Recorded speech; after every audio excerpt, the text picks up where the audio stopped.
அமெரிக்க ஜனாதிபதி ஒரு அறிவிப்பை வெளியிட்டிருக்கின்றார். அமெரிக்கா ஈரானில் இடம்பெறுகின்ற போரில் இருந்து வெகு விரைவில் வெளியேறும் என்ற ஒரு தகவலை வெளியிட்டிருக்கிறார். இந்த நேட்டோவில் இருந்து விலகும் ஒரு முடிவு தொடர்பான தகவலை ட்ரம்ப் அவர்கள் விடுத்திருக்கின்றார்.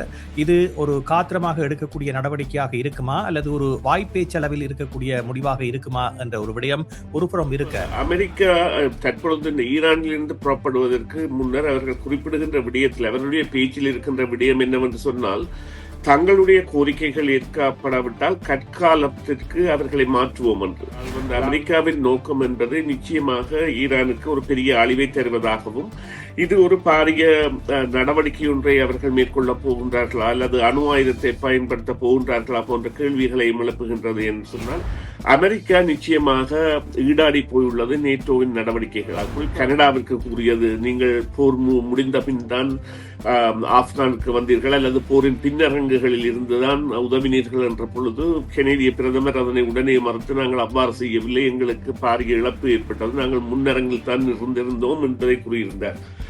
அதே நிலையை பிரித்தானியாவுக்கும் கூறியிருந்தார். அதன் பிறகு 2 தடவையாவது குறைந்தது காகித புலிகள் என நேட்டோவை வர்ணித்தார். பேப்பர் டைகர்ஸ் என்கின்ற வார்த்தையை பாவித்திருந்தார். என்றால் இவர்கள் சாதாரணமாக எதுக்குமே உதவாதவர்கள், சும்மா மிரட்டல்களுக்குத்தான் பயன்படுத்தப்படுகின்றவர்கள் என்று.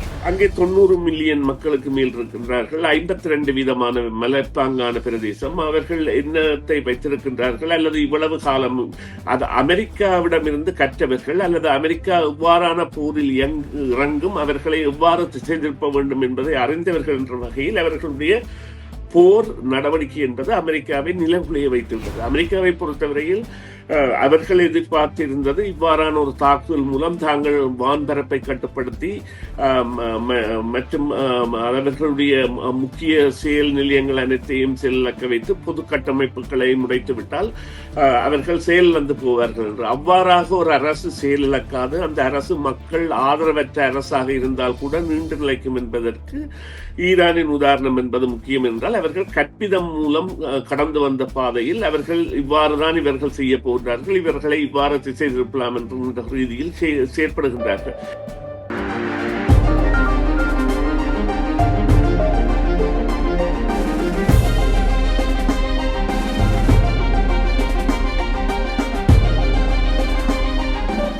வணக்கம் நேயர்களே, உங்கள் அனைவரையும் செய்தியின் பின்னணி நிகழ்ச்சியில் சந்திப்பதில் மிக்க மகிழ்ச்சி அடைகின்றோம். சமகால முக்கிய நிலவரம் தொடர்பாக பேசுகின்ற நிகழ்ச்சியில் இன்றைய தினம் எங்களோடு ஆய்வாளர் சுரேஷ் தர்மா வடமை போன்று இணைந்திருக்கின்றார். அவரை சந்திப்பதில் மகிழ்ச்சி அடைகின்றோம். இந்த நிகழ்ச்சியானது எமது யூடியூப் தளம் வாயிலாக நேரலையாகவும் ஒலிபரப்பாகின்றது என்பதனை எமது நேயர்களுக்கு அறிய தருகின்றோம். அமெரிக்க ஜனாதிபதி ஒரு அறிவிப்பை வெளியிட்டிருக்கின்றார். அமெரிக்கா ஈரானில் இடம்பெறுகின்ற போரில் இருந்து வெகு விரைவில் வெளியேறும் என்ற ஒரு தகவலை வெளியிட்டிருக்கின்றார். பத்திரிகையாளர் சந்திப்பில் இந்த தகவலை அவர் வெளியிட்டிருப்பதோடு, குறிப்பாக ஈரானுடைய அணு பிரச்சனை தொடர்பாக தாங்கள் ஒரு முடிவை எட்டியவுடன் திரும்புவோம் என்ற ஒரு கருத்தை முன்வைத்திருக்கின்றார். அதே நேரத்தில் இப்பொழுது பாகிஸ்தான் மற்றும் சீனா ஆகிய 2 நாடுகளும் இணைந்து 5 அம்ச திட்டத்தை முன்வைத்து ஒரு சமாதான முயற்சிக்கான முன்மொழிவை வரையறுத்திருக்கின்றன. அவர்கள் சமாதானம் வேண்டி தங்களுடைய ஆக்கப்பூர்வமான முயற்சிகளை மேற்கொள்வதற்கான தயார் நிலையில் இருப்பதாக தெரிவிக்கப்படுகிறது. உலக பொருளாதாரம் மிக முக்கியமான ஒரு விடயமாக இந்த முன்மொழிவுக்கு காரணமாக இருப்பதாக சொல்லப்படுகிறது. ஹோர்முஸ் நீரினுடைய மூடல் காரணமாக உலக பொருளாதாரம் பாதித்திருப்பது, குறிப்பாக சீனாவுக்கு ஒரு பெரிய பிரச்சனையாக மாறி இருப்பது போன்ற எண்ணப்பாட்டை தான் இந்த விடயம் தோற்றுவிக்கின்றது. அதே போன்று இப்பொழுது பிரான்ஸ் மற்றும் இன்னும் ஒரு நாடு, அந்த 2 நாடும் சேர்ந்து இப்பொழுது பயண தடைகளை விதித்திருப்பதாக தெரிவிக்கப்படுகிறது. குறிப்பாக நேட்டோ நட்பு நாடுகள் ஐரோப்பிய கண்டத்தில் இருந்து தற்பொழுது ஒரு அழுத்தத்தை அமெரிக்கா மீது பிரயோகிக்கின்ற நிலை காணப்படுவதாக தெரிவிக்கப்படுகிறது. இதன் காரணமாக இப்பொழுது அமெரிக்கா இந்த நேட்டோவில் இருந்து விலகும் முடிவை எடுத்திருக்கின்றதா என்ற கேள்விகள் வலுப்பெற்றிருப்பதை பார்க்கக்கூடியதாக இருக்கின்றது. இவ்வாறான ஒரு நிலை ஏற்பட்டால் உலகில் எவ்வாறான பிரச்சனைகள் ஏற்பட போகின்றது என்ற கேள்வியும் ஒருபுறம் இருக்கின்றது. இந்த விடயங்கள் தொடர்பாகத்தான் இன்றைய நிகழ்ச்சியில் நாங்கள் பேச இருக்கின்றோம். இப்பொழுது ஆய்வாளர் சுரேஷ் தர்மா அவர்களை நாங்கள் சந்திப்போம். வணக்கம் சுரேஷ். வணக்கம். வணக்கம் ராம். வணக்கம் நேயர்களே. ஆமாம். மிக முக்கியமாக இப்பொழுது இந்த நேட்டோவில் இருந்து விலகும் ஒரு முடிவு தொடர்பான தகவலை ட்ரம்ப் அவர்கள் விடுத்திருக்கின்றார். இது ஒரு காத்திரமாக எடுக்கக்கூடிய நடவடிக்கையாக இருக்குமா? அல்லது ஒரு வாய்ப்பேச்சளவில் இருக்கக்கூடிய முடிவாக இருக்குமா? என்ற ஒரு விடயம் ஒருபுறம் இருக்க, அமெரிக்கா ஈரானில் இருந்து வெளியேறுகின்ற விடயம் தொடர்பாக பேசுவதற்கான காரணம் இப்பொழுது ஏன் எழுந்திருக்கின்றது?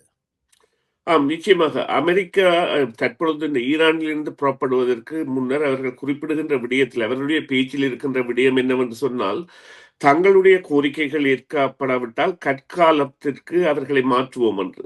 அதாவது ஸ்டோன் ஏஜ் என்கின்ற வார்த்தையை பாவிக்கின்றார். பாகிஸ்தானும் சீனாவும் ஒரு பேச்சுவார்த்தை முயற்சியில் ஈடுபடுகின்ற பொழுதும் அவர்களுடைய நோக்கம் என்பது, அதாவது அமெரிக்காவின் நோக்கம் என்பது நிச்சயமாக ஈரானுக்கு ஒரு பெரிய அழிவை தருவதாகவும், இது ஒரு பாரிய நடவடிக்கை ஒன்றை அவர்கள் மேற்கொள்ளப் போகின்றார்களா அல்லது அணு ஆயுதத்தை பயன்படுத்த போகின்றார்களா போன்ற கேள்விகளையும் எழுப்புகின்றது என்று சொன்னால், கற்கால வாழ்வியலுக்கு தள்ளுவோம் என்பது. கற்காலம் என்பது மனிதர்களுடைய முதல் ஆரம்ப காலம். அவர்கள் அப்பொழுது எலும்புகளையும் மரத்தடிகளையும் தான் ஆயுதங்களாக பாவித்து வீட்டை போன்றவற்றில் ஈடுபட்ட காலத்திற்கு மாற்றும். அவர்களுக்கு குடியிருப்புகள், நீர் வசதிகள் இல்லாத அளவு என்றால் அவ்வாறான ஒரு ஆயுதம் பாவிக்கப்படுமா என்கின்ற கேள்வி எழுப்பப்பட்ட பொழுதும் அதை ஒரு மிரட்டலாக விட்டு இப்பொழுது ஈரானை பணிய வைப்பதற்கான நடவடிக்கையாகவே இது இடம்பெறுகின்றது என்று நாங்கள் கருத வேண்டும் என்று சொன்னால், அமெரிக்கா நிச்சயமாக ஈடாடி போயுள்ளது நேட்டோவின் நடவடிக்கைகளால். குறிப்பாக இத்தாலி கூட நேற்றைய தினம் அவர்கள் தங்களுடைய தளங்களில் இருந்து யுத்த களத்திற்கு விமானங்கள் செல்வதை அனுமதிக்க மாட்டோம் என்று கூறியிருக்கின்றார்கள். அத்தோடு இந்த நேட்டோவின் 20 நாடுகளுக்கு மேல் அமெரிக்காவின் படைகள் இருக்கின்றன.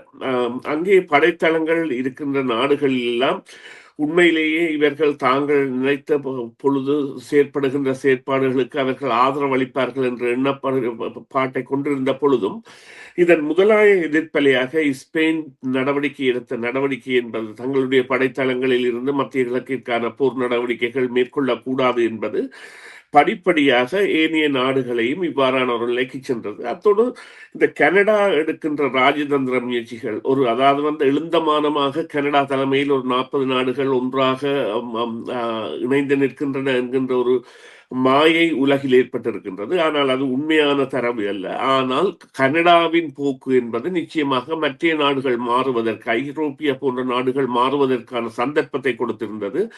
அதன் காரணமாக இந்த நேட்டோவை இழிவான முறையில் கதைத்தல் என்பது இப்பொழுது குறிப்பாக நாங்கள் ஒரு 5-6 தடவைகள் எடுத்து பார்க்கக்கூடியதாக இருக்கின்றது. கனடாவிற்கு கூறியது, நீங்கள் போர் முடிந்த பின் தான் ஆப்கானுக்கு வந்தீர்கள் அல்லது போரின் பின்னரங்குகளில் இருந்துதான் உதவினீர்கள் என்ற பொழுது கெனடிய பிரதமர் அதனை உடனே மறுத்து, நாங்கள் அவ்வாறு செய்யவில்லை, எங்களுக்கு பாரிய இழப்பு ஏற்பட்டது, நாங்கள் முன்னரங்கில் தான் இருந்திருந்தோம் என்பதை கூறியிருந்தார். அதே நிலையை பிரித்தானியாவுக்கும் கூறியிருந்தார். அதன் பிறகு 2 தடவையாவது குறைந்தது காகித புலிகள் என நேட்டோவை வர்ணித்தார். பேப்பர் டைகர்ஸ் என்கின்ற வார்த்தையை பாவித்திருந்தார் என்றால், இவர்கள் சாதாரணமாக எதுக்குமே உதவாதவர்கள், சும்மா மிரட்டல்களுக்குத்தான் பயன்படுத்தப்படுகின்றவர்கள் என்று. எனவே இந்த நேட்டோவின் இருப்பு என்பது டொனால்ட் ட்ரம்பை பொறுத்தவரையில் ஒரு தலையீடு அல்லது தேவையற்றது என்பதை அவர் ஏற்கனவே கூறியிருக்கிறார். எவ்வாறு சொன்னால், இந்த நேட்டோ அமைப்பில் உள்ள எல்லா நாடுகளும் 3% தங்களது பாதுகாப்பு செலவினத்தை உயர்த்த வேண்டும் என்று. என்றால் தற்பொழுது நேட்டோவின் வரவு செலவு திட்டத்தில் அமெரிக்கா 16% செலுத்துகின்றது. அது ஏறக்குறைய $1 trillion என்றால் $1000 பில்லியன் அமெரிக்காவிற்கு. எனவேதான் அது மற்ற நாடுகளை தங்களுடைய நாட்டின் 3% பாதுகாப்பு துறை தேவையாக உயர்த்த கூறுகின்றது என்றால், அவ்வாறு உயர்த்துகின்ற பொழுது அமெரிக்காவின் பங்களிப்பு என்பது குறையும். கனடா அந்த மட்டத்தை அடைந்து விட்டது இந்த ஆண்டு. கடந்த வாரம் அதனை அறிவித்திருந்தார்கள், நாங்கள் 3% என்கின்ற கட்டத்தை அடைந்து விட்டோம் என்று. எனவே சில வேளைகளில் நேட்டோவில் இருந்து அமெரிக்கா வெளியேறலாமே ஒழிய நேட்டோ கலைமா என்கின்ற எண்ணப்பாடு தேவையற்றதாக இருக்கும் என்றால், அந்த நாடுகள் சில வேளைகளில் வேறு பெயர்களில் கூட இயங்கக்கூடும். இப்பொழுது நாங்கள் உண்மையிலே கண்கூடாக பார்த்து கொண்டிருப்பது என்னவென்று சொன்னால், எவ்வாறு நாங்கள் முதல் எங்களுடைய ஆரம்ப காலங்களில் கல்விக்கூடங்களில் கற்றோமோ, சமூக கல்விகளில் இந்த ரோம் சாம்ராஜ்யம் இருந்தது, அழிந்தது. ஹிட்லர் வந்தார், போனார். அதே போல பிரித்தானியாவின் சாம்ராஜ்யம் எவ்வாறு அழிந்தது என்பதை எங்களுடைய பல வயது வந்தவர்கள் கூட கண்கூடாக கண்டார்கள். அதே போன்ற ஒரு நிலைக்கு ஜனநாயக ரீதியில் போரை கொண்டு செல்கின்ற அமெரிக்கா தற்பொழுது செல்கின்றது என்பதுதான் உண்மை. ம்ஹ்ம். இந்த நிலையில் நான் முன்னர் குறிப்பிட்டது போன்று குறிப்பாக பிரான்ஸ் மற்றும் ஸ்பெயின் ஆகிய நாடுகள் தங்களுடைய வான்வெளியை பயன்படுத்துவது, குறிப்பாக போருக்கான ஒரு வழியாக அதனை பயன்படுத்துவதை தவிர்க்கின்ற பொழுது, அமெரிக்காவினுடைய பலம் என்பது இவ்வாறு நேட்டோவில் தான் தங்கி இருக்கின்றது. ஒரு தனி நாடாக அமெரிக்காவை நேட்டோவோடு ஒப்பிட்டு பார்க்கின்ற பொழுது இந்த பலம் குறைந்தால் இந்த போரில் அமெரிக்காவினால் நிலைத்து நிற்கக்கூடிய ஒரு தன்மை ஏற்படுமா? குறிப்பாக இவ்வாறான அழுத்தத்துக்கு மத்தியில் இவ்வாறான தகவல்கள் வெளிவருகின்றன. நாங்கள் அமெரிக்கா உடனடியாகவே வெளியேறக்கூடிய நிலையில் தான் இருக்கின்றோம். ஆனால் ஒரு முதுகெலும்பை அழித்துவிட்டு நாங்கள் அங்கே வருவோம் என்று அண்மையில் ஜேடி வேன்ஸ் அவர்கள் குறிப்பிட்டிருந்தார். ஆகவே ஈரானுடைய செயல்திறனை அளித்த பின்புதான் அவர்கள் வருவார்கள். அது ஒரு 3 வார காலக்கெடு என்று குறிப்பிட்டிருக்கின்ற பொழுது இதற்கான காரணமாக நீங்கள் எவற்றை பார்க்கிறீர்கள்? ஏன் இந்த தகவல்கள் வெளிவந்திருக்கின்றன? இதில் என்னென்ன உள்நோக்கங்கள் இருக்கக்கூடும்? இல்ல இவ்வாறு கூறுங்கள். அதாவது பிரான்ஸ், ஸ்பெயின் மாத்திரமல்ல, இத்தாலி மற்றும் பிரிட்டன் கூட பல வகைகளில் அவர்களுக்கு மறுதளிப்பை தெரிவிக்கின்றது. இத்தாலியின் பிரதமர் கூட தங்களுடைய படைத்தளங்கள் பாதிக்கக்கூடாது என்று கூறிவிட்டார். அதனால்தான் டொனால்ட் ட்ரம்ப் அவர்கள் தாங்கள் இனி யூகேக்கு எப்பொழுதும் உதவ போவதில்லை, யூகேக்கு தாங்கள் உதவியாக இருக்க போவதில்லை என்று அதாவது அழுகுரலாக நாங்கள் இதனை எடுக்கலாம். எவ்வாறு இதனை பார்ப்பதென்றால், நிச்சயமாக தாங்கள் எதிர்பார்த்த அல்லது தாங்கள் இணைந்து, குறிப்பாக இப்பொழுது மத்திய கிழக்கில் கூட நான் நினைக்கின்றேன் 4-5 முகாம்கள், அதாவது யுனைடெட் கிங்டம் மற்றும் யுஎஸ்ஏ 2 நாடுகளும் இணைந்த முகாம்களாகவே இருக்கின்றன. ஐக்கிய ராஜ்யமும் அமெரிக்காவும் இணைந்து வைத்திருக்கின்ற முகாம்களாக கூட இருக்கின்றன.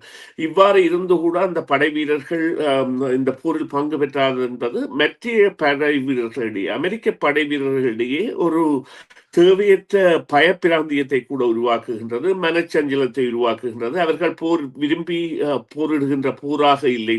முன்னர் என்று சொன்னால், ஒரு போர் இடம்பெறுகின்ற பொழுது அவர்களுக்கான துணை வழிகாட்டியாக இந்த நாடுகள் அனைத்துமே நிற்கும், அல்லது அனைத்து நாடுகளின் படை வீரர்களும் நிற்பார்கள். இப்பொழுது அவ்வாறு இல்லாமல் அனைத்து நாடுகளும் தவிர்க்கின்ற பொழுது அவர்களுக்கு இந்த போரிடுகின்ற தன்மையில் அல்லது போரின் மீதான பற்றுதல் என்பது இல்லாமல் போகின்றது. அதன் காரணமாகத்தான் இவ்வாறான ஒரு டொனால்ட் ட்ரம்ப் அவர்களின் குரல் இருந்தாலும், மறுபக்கமாக நீங்கள் கேட்ட ஜேடி வேன்ஸ் மற்றும் அல்லது டொனால்ட் ட்ரம்ப் கூறியது கூட, விரைவாக நாங்கள் 3 வாரத்தில் புறப்பட்டு விடுவோம் என்று, அவர்களை பொறுத்தவரையில் ஈரான் என்கின்ற சக்தி அணு ஆலைகளை பயன்படுத்தக்கூடியதாக இல்லாமலும், மற்றும் இந்த ராக்கெட் அல்லது இந்த ஏவுகணைகள் போன்றவற்றை தயாரிக்கின்ற சக்தியை இழப்பதாகவும் மாற்றிவிட வேண்டும் என்பதில் கங்கணம் கட்டியிருக்கின்றார்கள்.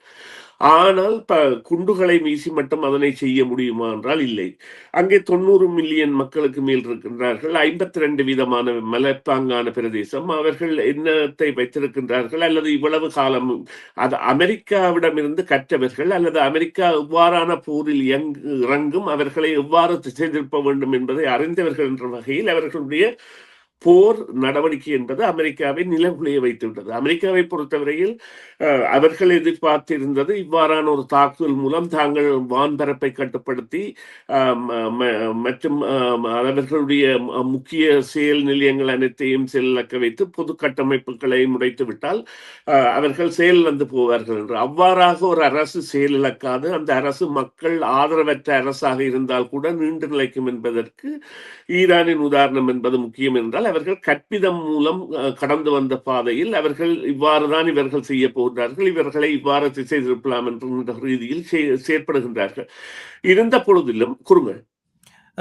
மிக முக்கியமாக அமெரிக்காவில் இடம்பெறுகின்ற போராட்டங்கள் இந்த செய்தியோடு தொடர்புபடுத்தி பார்க்கக்கூடிய ஒன்றாக இருக்கின்றது. ஏனென்றால் இந்த செய்திகள் பற்றி அமெரிக்க துணை ஜனாதிபதி ஜேடி வேன்ஸ் கருத்துக்களை தெரிவிப்பதோடு இப்பொழுது எரிபொருள் விலை என்பது தவிர்க்க முடியாததாக மாறி இருக்கின்றது. ஆனால் ஒரு குறுகிய காலத்துக்கு மட்டுமே அது இருக்கும் என்ற ஒரு விடயத்தை குறிப்பிட்டதோடு மக்கள் போராட்டங்கள் இவ்வாறு வெடிப்பது குறித்தும் அவர் தன்னுடைய கரிசனையை வெளியிட்டிருக்கின்றார். ஆகவே மக்கள் கொஞ்சம் அவசரப்படாமல் இருக்க வேண்டும் என்ற கருத்தை முன்வைத்திருப்பது அமெரிக்காவில் ஒரு கூடுதலான நெருக்குதல் அவர்களை கழுத்தை நெரிக்கின்ற அளவுக்கு வந்துவிட்டது என்பதை புரிந்து கொள்ளக்கூடியதாக இருக்கிறது. இதனை எவ்வாறு அமெரிக்க அரசாங்கம் சமாளிக்க போகிறது? இல்லை, இது நிச்சயமாக ஒரு முக்கியமான விடயம் தான். இப்பொழுது எவ்வாறு சொன்னால், போர் என்கின்றது நடைபெறுகின்ற பொழுது உடனடியாக ஒரு சில செகண்ட் நேரத்திலே செய்திகள் மற்ற தரப்பிற்கு வந்து சேர்வது என்பது, எவ்வாறான தடைகளை விதித்தால் என்ன, எவ்வாறான பொய்களை சொன்னால் என்ன, உண்மைத்தன்மை கசியும் என்பது கூட தற்பொழுது ஒரு நடைமுறை சாத்தியமான காலமாக இந்த சமூக வலைத்தள முன்னேற்றங்களின் காரணமான ஏற்பட்ட நிலைமை என்பது இருக்கின்றது. உடனடி செய்திகளை அறிவது அல்லது உண்மையான செய்திகளை அறிவது, சிறார் பள்ளிக்கூடங்கள் மீதான குண்டுவீச்சாக இருக்கட்டும், அல்லது பொதுமக்களின் தளங்கள் மீதான குண்டுவீச்சாக இருக்கட்டும், அல்லது அமெரிக்க படைகளுக்கு ஏற்பட்ட விமானங்களுக்கும் அவர்களுடைய கருவிகளுக்கும் பாரிய இழப்புகள், அவைகளுக்கு ஏற்பட்ட இழப்புகளாக இருக்கட்டும், அவையெல்லாம் வருகின்ற பொழுதும் இந்த போர் தேவையில்லை என்கின்ற ஒரு கருத்தியலும், இது நாங்கள் இஸ்ரேலியர்களுக்காக சென்று செய்கின்ற போர் என்கின்ற கருத்தியலையும் அமெரிக்காவில் விதைக்கின்ற தரப்பினுடைய எண்ணிக்கை, அதாவது வாசகர்கள் எண்ணிக்கை அல்லது அவர்களை பின்பற்றுபவர்களின் எண்ணிக்கை என்பது அதிகரிப்பது அங்கே மக்கள் சிந்திக்க தொடங்கி இருக்கின்றார்கள். ஆனால் அவர்கள் அதாவது ஒரு போர் வேண்டாம் என்கின்ற நிலையில் தங்களுடைய பொருளாதார நிலைமைகளையும் மையப்படுத்தி இவ்வாறான கோரிக்கையை வைக்கின்றார்கள். இருந்த பொழுதும் அமெரிக்காவை பொறுத்தவரையில் இப்பொழுதுள்ள நிலை என்னவென்றால், அந்த டொனால்ட் ட்ரம்பின் ஆட்சி பீடத்திலே கூட இருப்பவர்களுக்கு இந்த போர் குறித்த ஒரு திருப்தி இல்லை. ஜேடி வான்ஸ் அவர்கள் நெத்தன்யாகுடன் தொலைபேசியில் அதாவது டொனால்ட் ட்ரம்ப் அவர்களை தவறாக வழிநடத்தி விட்டீர்கள் என்று கடிந்து கொள்கின்ற அளவிற்காக அவர்களுடைய நிலைமை இருக்கின்றது. இந்த நிலைமையில் தான் நீங்கள் ஆரம்பத்தில் குறிப்பிட்ட இந்த பாகிஸ்தானும் சீனாவும் இணைந்து இந்த இரண்டு வெளிவகார அமைச்சர்களும் சந்தித்து 5 அம்ச கோரிக்கை, அதாவது உடனடி போர் நிறுத்தம் மற்றும் சமாதான பேச்சுவார்த்தையை உடனடியாகவே ஆரம்பித்தல், மற்றது பொதுமக்களுடைய இலக்குகள், பொதுமக்களுடைய நிர்வாக கட்டமைப்புகள் மீதான தாக்குதலை நிறுத்துதல், இது ஈரானுக்கு மிகவும் ஆதரவான ஒரு நிலைமையை கொண்டு வருகின்றது. அத்தோடு இந்த கப்பல் பாதையை துரத்தல், மற்றது மற்றவர்களுடைய சுயநிர்ணயத்தையும் இறையாண்மையை மதித்தல், இந்த 5 கோரிக்கையை வைத்திருக்கிறார்கள். இதில் 2 அல்லது 3 கோரிக்கை ஈரானுக்கு மிகவும் சாதகமானது. இறையாண்மையை மதித்தல், மற்றது பொதுமக்கள் கட்டமைப்பு மற்றும் நிர்வாக கட்டமைப்புகள் மீதான தாக்குதலை நடத்தக்கூடாது என்பது. இவ்வாறான விடயங்கள் என்பதை நிச்சயமாக அமெரிக்கா மீதான அழுத்தத்தை கொடுக்கும். அமெரிக்கா கூட இவ்வாறான விடயங்களை பரிசீலிப்பதற்கான ஒரு களத்தை ஏற்படுத்த போகின்றது. இது நிச்சயமாக அமெரிக்கா ஒரு விரும்பாமல் தோல்வியடைகின்ற நிலையை இது காட்டும். இது உண்மையிலேயே நாங்கள் இந்த ஈழப்போர் நேரத்துடன் எடுத்து பார்த்தோமாக இருந்தால், இவ்வாறாக செயற்பட வேண்டியவர்களே அப்பொழுது இந்த இனப்படுகொலைக்கான ஆதரவாளர்களாக இருந்து அதனை ஊக்குவிப்பவர்களாக இருந்ததோ, அல்லது செஞ்சிலுவை சங்கம் மற்றும் ஐக்கிய நாடுகள் சபை இலங்கை அரசு வெளியேற்றிய பொழுது தலையிடாமல் விட்டது போன்ற ஒரு செயற்பாடு அல்லாமல் இப்பொழுது அவர்கள் மறுமுகம் கொண்டு புனிதர்களாக செயற்படுகின்றார்கள். அதுதான் உண்மை. நிறைவாக இப்பொழுது ஈரான் தரப்பில் கூறப்பட்டிருக்கிற ஒரு விடயம், நிரந்தர போர் என்பது போர் தொடர்ந்து ஏற்படாமல் தாக்குதல்களில் இருந்து தங்களை விடுதலை அளிக்கக்கூடிய ஒரு தீர்வுக்கு வந்தால் இது பற்றி பரிசீலிக்கலாம் என்ற ஒரு விடயத்தை தெரிவித்திருக்கின்றார்கள். அதே நேரத்தில் மறுமுறையில் இங்கே பார்க்கின்ற பொழுது அமெரிக்கா 3-4 வாரங்களில் மீண்டும் திரும்பிவிடும் என்ற ஒரு கருத்தும் வருகிறது. இந்த இரண்டையும் பார்க்கின்ற பொழுது அமெரிக்கா ஏற்கனவே ஒரு முடிவெடுத்திருக்கின்றது, ஈரானில் இருந்து பின்வாங்க போவதாக, அதனுடைய வெளிப்பாடாக பார்க்கக்கூடிய ஒரு செய்தியாக இருக்கலாமா? ஆகவே இந்த போர் நிறைவுக்கு வரும் என்று இப்பொழுது நாங்கள் எண்ணக்கூடிய ஒரு நிலை இருக்கிறதா?